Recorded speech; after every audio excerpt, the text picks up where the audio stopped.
On a déjà le vent, on n'a pas encore la tempête.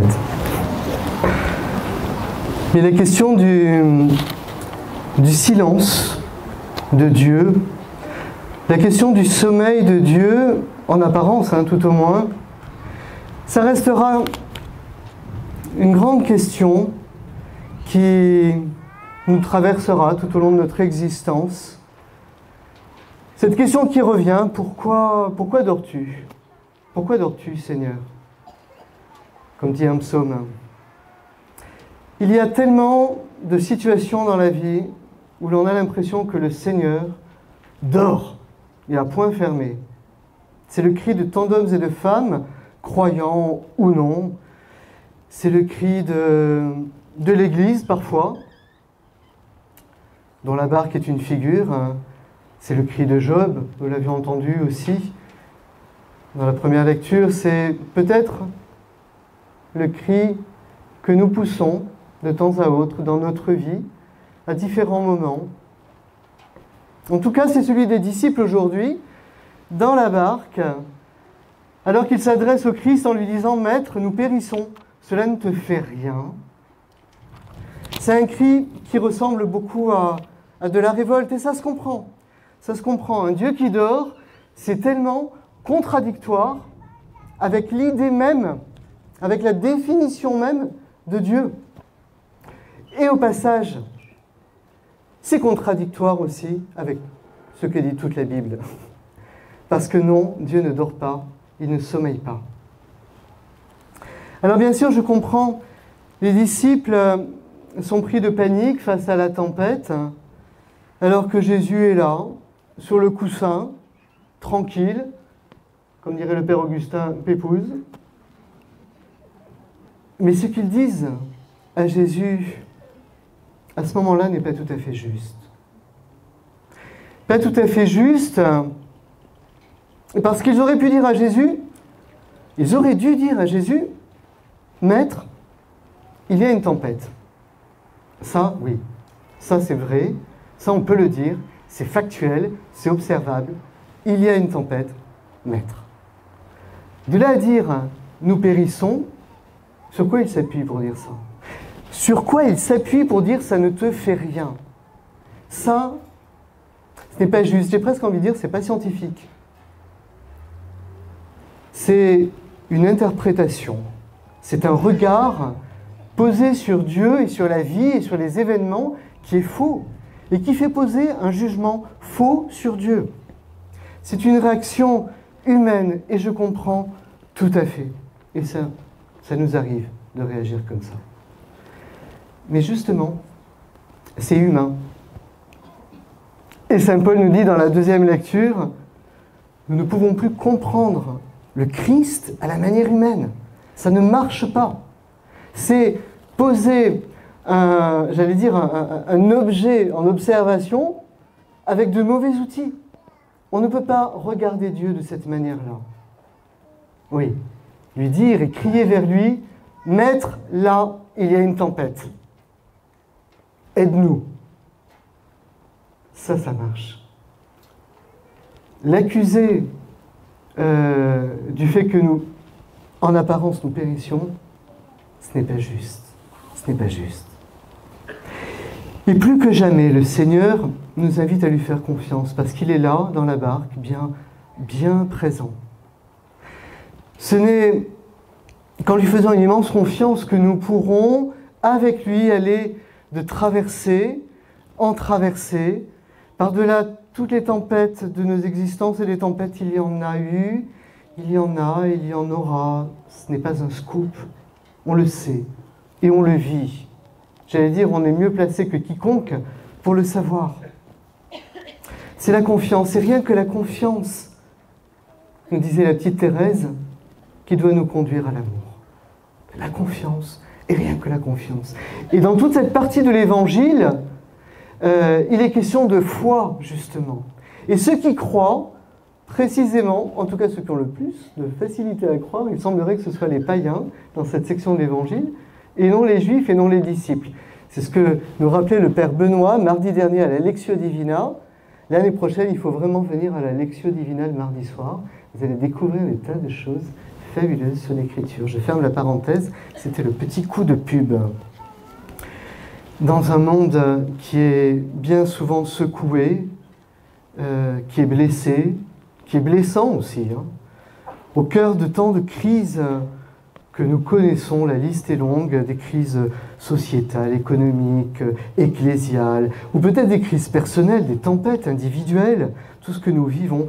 Nous devons, frères et sœurs, être des témoins de la confiance et de l'espérance. C'est à nous d'être porteurs de cette lumière et de cette confiance en Dieu, parce que non, le Seigneur ne dort pas. Eh bien, c'est aussi pour cette raison qu'il y a 25 ans, je suis devenu prêtre.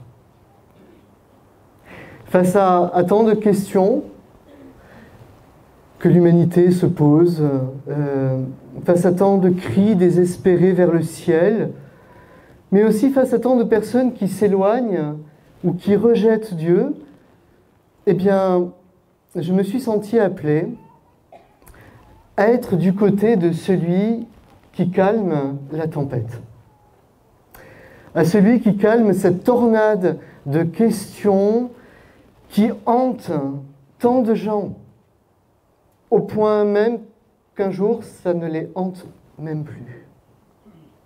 Je me suis senti appelé à monter dans la barque pour faire monter à leur tour d'autres personnes dans la barque. Convaincu que le monde a besoin de faire confiance et d'oser la foi. Et je crois que le monde meurt de ce manque de confiance et de ce manque d'audace et de ce manque de foi. Alors bien sûr, moi aussi, comme vous, je pense, comme dans toute vie, j'ai traversé des tempêtes, j'ai traversé des questions, je pense que j'en aurai encore.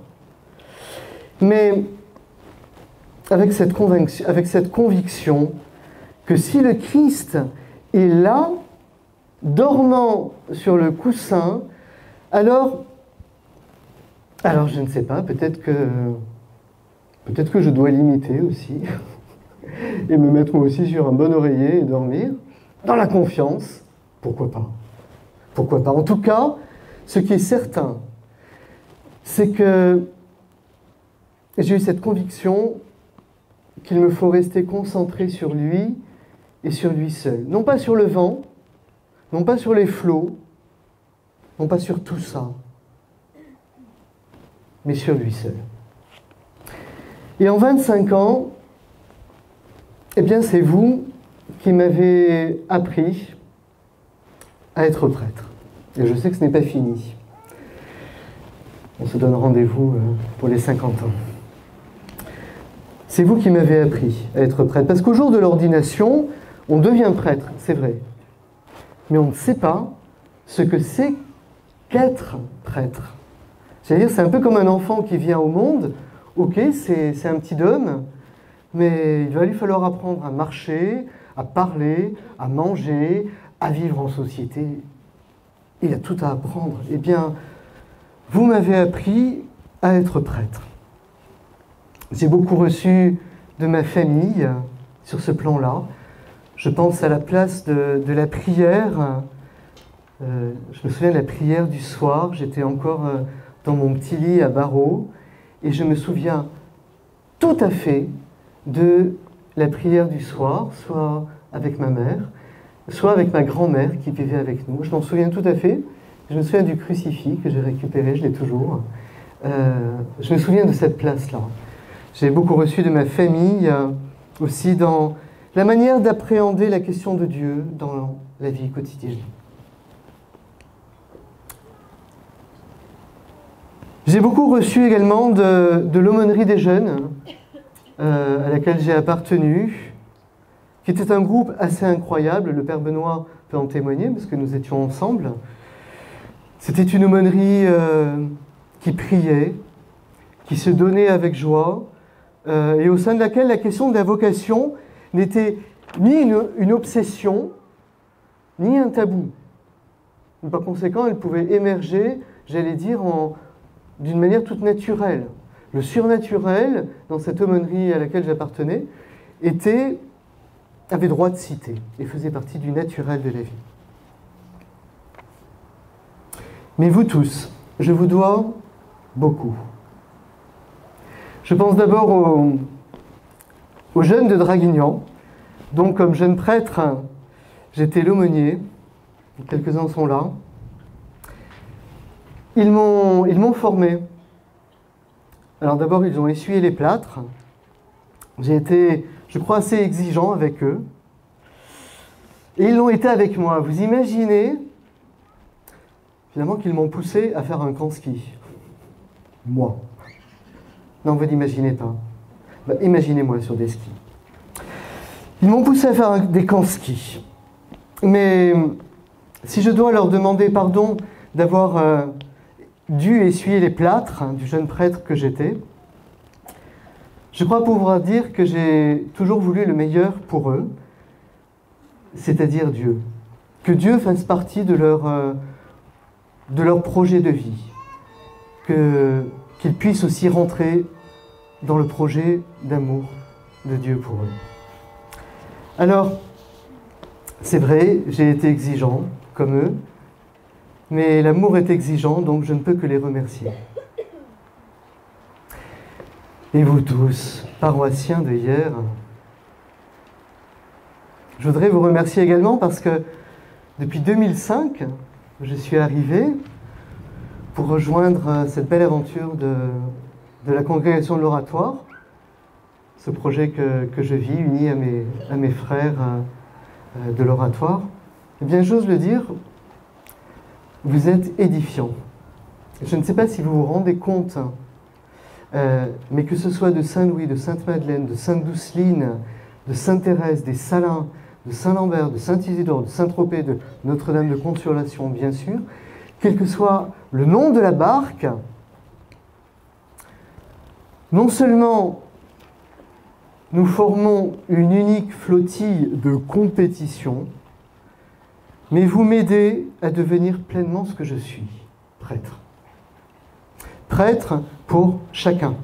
Prêtre pour chacun dans la richesse de sa différence, de sa spécificité, mais toujours au service de l'unité que nous visons et de la croissance qui est nécessaire à chacun. Au terme de cette année pastorale, chers frères et sœurs, je voudrais vraiment tous vous remercier pour votre présence, pas simplement ce soir, mais tout au long de l'année, votre présence, votre soutien, votre engagement. Car oui, cette flottille que nous formons avance, parce que le Christ est présent, c'est évident. Mais aussi parce que chacun joue son rôle à bord, et que sans cela, la flottille n'avancerait pas. Ma joie et mon plus beau cadeau est de voir le peuple des baptisés que vous êtes grandir sous le regard de Dieu, convaincu qu'il nous faut avoir un cœur brûlant, un seul cœur brûlant, pour de nombreuses vies nouvelles qui rejoignent la barque et qui s'y épanouissent. De tous les clochers, vous formez une unique paroisse incroyable. Et ça m'aide à devenir jour après jour prêtre. Merci. Soyez vraiment tous bénis par le Seigneur, vous, vos familles, tous ceux qui vous sont chers. Le Seigneur est là, dans la barque. Confiance.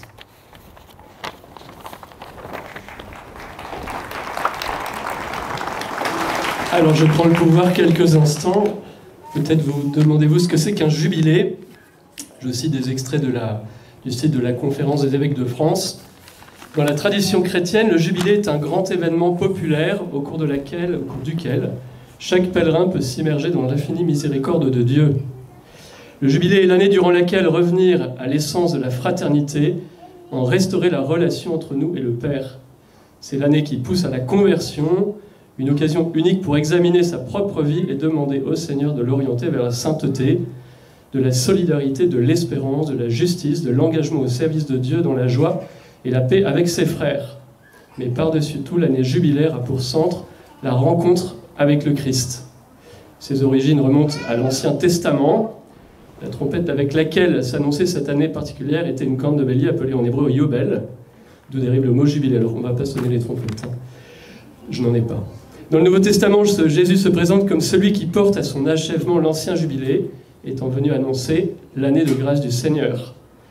Depuis sa première édition en 1300, le jubilé est une occasion unique pour consolider la foi, favoriser les œuvres de solidarité et de communion fraternelle au sein de l'Église et de la société.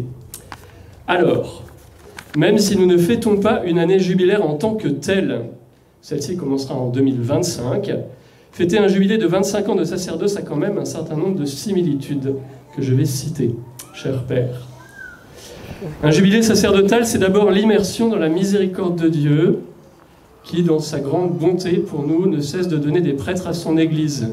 C'est pourquoi nous rendons grâce pour le don de ton sacerdoce, auquel tu as répondu généreusement le 27 juin 1999 à la Castille. Ton sacerdoce, Christian, est un don de la miséricorde de Dieu pour le peuple qui t'est confié ici, ailleurs. Un jubilé sacerdotal, c'est ensuite le moment de revenir à l'essence de la fraternité qui trouve sa source dans la relation entre Dieu et nous.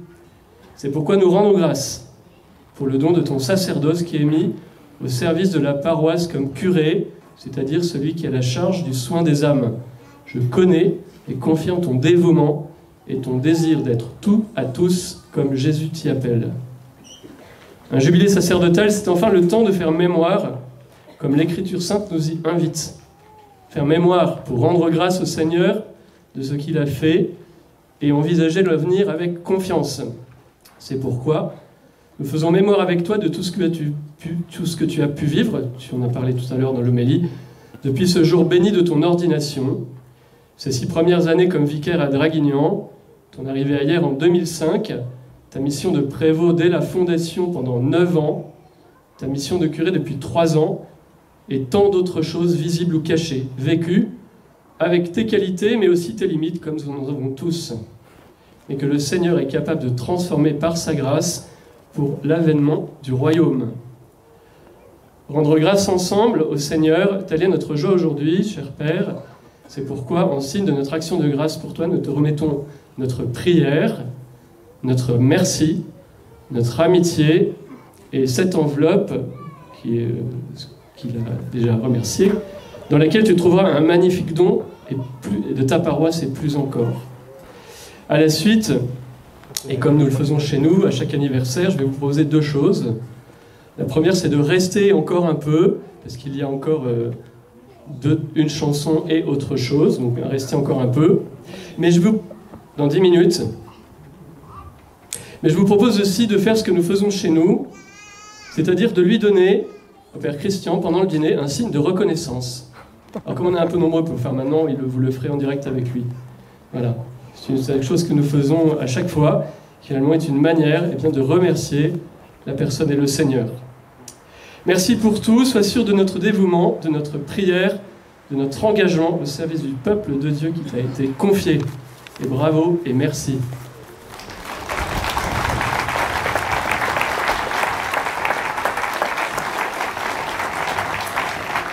Gloire à Dieu. Merci vraiment à chacun d'entre vous pour tout votre soutien que vous avez manifesté, que vous manifestez évidemment pour vos dons. Je suis profondément touché.